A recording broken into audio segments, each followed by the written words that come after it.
Salut, c'est Gladouane, multiple championne de France dans 4 disciplines différentes en athlétisme, demi-finaliste des championnats du monde et médaillée d'or et d'argent aux Jeux de la francophonie. Aujourd'hui, je suis coach et thérapeute afin d'accompagner ceux qui se sentent seuls, perdus et ceux qui vivent un mal-être après leur carrière de sportif de haut niveau. Aujourd'hui, c'est un moment spécial dans le podcast car nous fêtons notre 20e épisode. Selon certaines analyses de l'industrie du podcasting, on estime que plus de 50% des podcasts s'arrêtent avant le 20e épisode. Donc là, c'est officiel. The Gladouane Podcast vient de basculer dans une autre dimension. Mais au lieu de célébrer sans réserve, plongeons dans un sujet souvent mal compris et sous-estimé, le doute.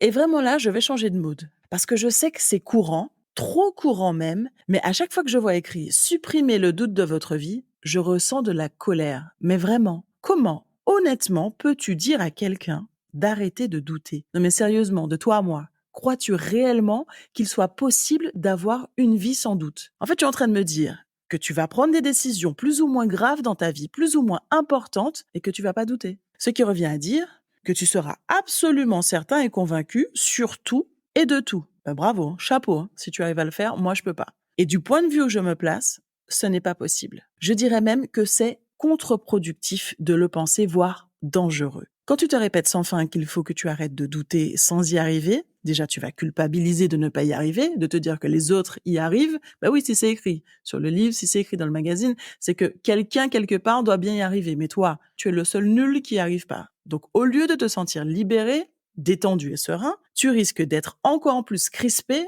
alors que tu cherches l'effet opposé. Le doute est un mot qui résonne souvent avec incertitude et hésitation. Mais penchons-nous sur la signification profonde de ce mot. Le doute n'est pas simplement une remise en question, c'est un espace de possibilités infinies, une invitation à explorer l'inconnu. Dans notre podcast aujourd'hui, nous plongeons dans les méandres du doute, déconstruisons les idées reçues et préconçues et découvrons ensemble les trésors cachés derrière cette notion souvent mal comprise. Mais alors, pourquoi doutons-nous? Le doute peut se manifester à travers différents moments de notre existence et souvent, il apparaît lorsque nous faisons face à l'inconnu, que ce soit dans les moments de transition, les choix cruciaux ou simplement lors de la recherche de sens. Le doute peut surgir comme un guide, nous incitant à explorer davantage. Le doute peut être déclenché par plusieurs facteurs. Il peut naître de l'incertitude, du manque d'information ou même de la peur de l'échec. Parfois, il émerge de notre propre recherche de perfection. Nous pensons à remettre en question nos décisions, nos relations et même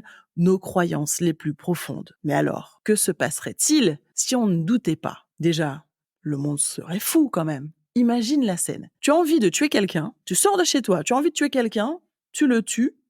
Sujet suivant, tu passes à autre chose. Ce serait en fait pire que le film La Purge. Mais oui, si tu doutes pas, si tu ne te remets pas en question, pourquoi tu ne tuerais pas quelqu'un si tu as juste envie de le faire?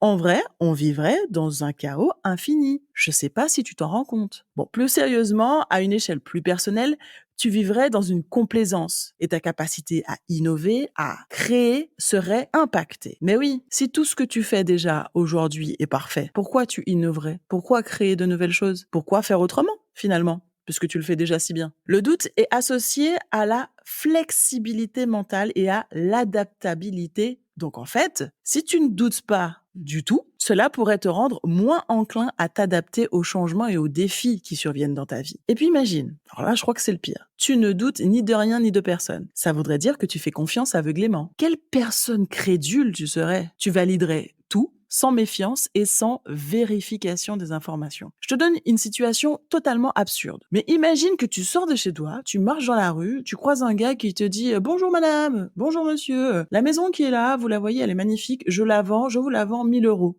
Toi, tu vas réagir, tu vas dire « Ah ouais, 1 000 €, tu fais le tour, tu regardes, tu te dis « Ah mais ça vaut le coup, 1 000 € une maison. » Ok, tu l'achètes. Quand tu reviens le lendemain, en fait, c'est pas ta maison et c'était même pas la sienne. J'exagère évidemment avec cet exemple, je force le trait, mais justement pour te permettre de te rendre compte que ça fait partie du doute, que tu remets en question ce qu'il te dit et que c'est grâce à ce doute qu'émergent les bonnes questions et que tu peux déchiffrer le vrai du faux. Je sais exactement de quoi je parle puisque le doute fait partie de ma vie. Je n'ai choisi que des carrières pleines d'incertitudes. Sportif de haut niveau, par exemple. La probabilité pour être championne olympique était quand même assez faible. On est d'accord. surtout dans une discipline aussi concurrentielle que l'athlétisme. Deuxième carrière, journaliste télé. Déjà une femme journaliste spécialisée dans le sport, pas toujours évident. Mais en plus, une femme noire à la télé, c'est aussi compliqué. Et la combinaison, elle est parfaite puisque une femme noire qui tente d'être journaliste spécialisée dans le sport à la télé, je te donne pas la somme de l'équation. Bien sûr que j'ai des doutes et pourtant, sur mon CV, il y a quand même écrit beIN Sport, France Télévisions, Canal+, la chaîne L'Équipe. Et bon, je vais pas toutes les faire, mais vous voyez l'idée. Et aujourd'hui, je suis coach et thérapeute dans une spécialité que je suis en train de créer toute seule. Donc imagine les doutes. Donc j'ai décidé aujourd'hui de te partager mes clés face aux doutes. Déjà, fous-toi la paix. Tu as le droit de douter. C'est une décision importante qui compte pour toi. Si tu n'y fais pas attention, qui le fera? Après ta carrière de haut niveau, il te reste encore un bon paquet d'années à vivre. On est d'accord? 40, 50 ans. Donc même s'il y a toujours la possibilité de changer d'avis, de changer de voie, il est logique de prendre le temps d'analyser la situation et d'hésiter. C'est même sain et recommandé, selon moi. Évidemment, il y a le doute qui paralyse. Par exemple, ça peut être la procrastination, pourquoi pas. Et celui qui, au contraire, te permet d'affiner ta perception de la situation. Quel que soit l'état dans lequel tu te trouves, je te conseillerais, dans un premier temps, la bonne vieille méthode de la feuille. Ouais, je sais, c'est tout con, mais ça fonctionne. Alors faisons un truc qui fonctionne. D'abord, écris concrètement l'objet du doute. Mettre concrètement les mots sur une situation permet déjà de la rendre plus claire. Ensuite, je te conseille de noter toutes les options qui s'offrent à toi face à ce choix. Oui, je sais, tu risques de ne pas connaître toutes les situations, les options à ce moment-là, mais à part contacter Madame Irma, peu de chances que tu connaisses l'avenir, donc faisons avec les données à ta disposition aujourd'hui. Ensuite, écris les conséquences agréables et désagréables de ces options. Puis tu recommences. Tu notes les conséquences agréables et désagréables des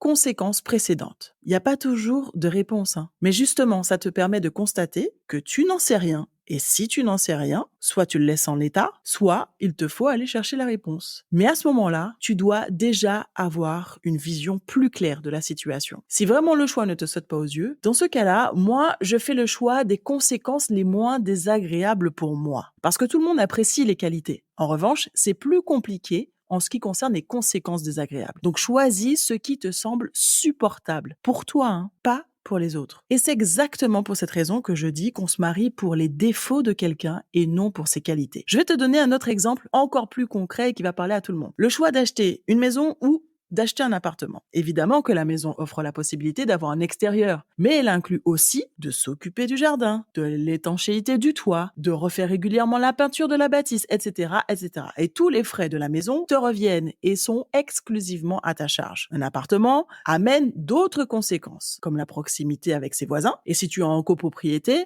tu as aussi le fait de suivre les choix financiers du syndic, par exemple. L'ascenseur tombe en panne, tu habites au 8e, il va falloir prendre les escaliers. Enfin, là aussi, il y a un lot de conséquences. C'est à toi de voir quelle situation est plus supportable pour toi, moins désagréable. Et alors, concernant les bienfaits du doute, eh oui, il y en a et bien plus que tu ne le crois. J'en ai identifié au moins 5. Le premier, le doute incite l'ancien sportif à réfléchir profondément sur sa transition post-carrière. Cela peut aider à clarifier les aspirations, les objectifs personnels et à guider vers des choix de vie alignés sur les valeurs individuelles. Deuxièmement, le doute peut être un moteur pour explorer de nouvelles opportunités. En remettant en question le statu quo, l'ancien sportif peut découvrir des passions et des domaines d'intérêt auxquels il n'avait pas pensé pendant sa carrière sportive.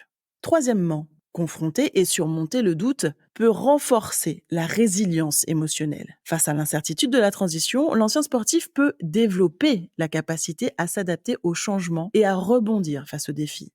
En avant-dernière position, le doute peut conduire à remettre en question les limitations perçues. L'ancien sportif peut explorer les possibilités au-delà de ce qu'il pensait possible, découvrant de nouvelles facettes de sa propre capacité et de son potentiel. Et enfin, surmonter le doute peut conduire à une confiance en soi renforcée. En naviguant à travers les incertitudes, l'ancien sportif peut développer une confiance encore plus solide en sa capacité à faire face aux défis de la vie quotidienne. Mais en fait, pourquoi douter t'empêcherait finalement de passer à l'action? Tu peux douter et le faire en même temps, non? Moi, si j'avais attendu de n'avoir aucun doute pour faire quelque chose, en fait, j'aurais rien fait. Moi, je doute tout le temps, pour tout, contrairement à ce que tout le monde pense. Et pourtant, j'agis. Mais selon toi, quelle est la différence entre entre un mec qui fait sans douter et un autre mec qui agit avec des doutes. Pas simplement l'attention, la vigilance. Alors doute, mais ose. De façon stratégique, on est d'accord. Par exemple, en utilisant la stratégie du coping, c'est-à-dire en t'inspirant de ceux qui ont déjà fait ou qui s'en approchent. Il y a de grandes chances pour que ça ne soit pas parfait.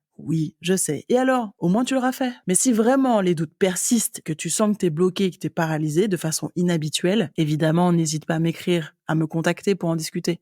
Alright? C'est la fin du 20e épisode, les amis. Et je t'invite vraiment à embrasser le doute. Célèbre ses bienfaits. Utilise-le comme un outil de croissance personnelle. Et reconnaissons que dans l'incertitude réside la magie de l'exploration. Et souviens-toi, dans le doute, il y a une beauté cachée qui n'attend que d'être découverte. J'espère que ce 20e épisode t'aura plu. Si tu veux partager ton expérience, si tu veux faire partie de mes teammates et que tu souhaites que je t'accompagne, tu peux me contacter sur les réseaux sociaux, mais également sur mon mail contact@vanessagladon.com.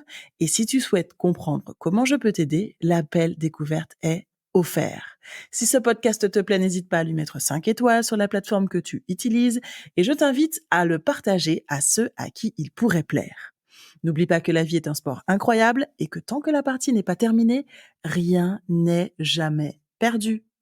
Alors on se bat jusqu'au bout, jusqu'au gong, jusqu'au sifflet final, jusqu'à la ligne d'arrivée et abonne-toi pour ne rien manquer.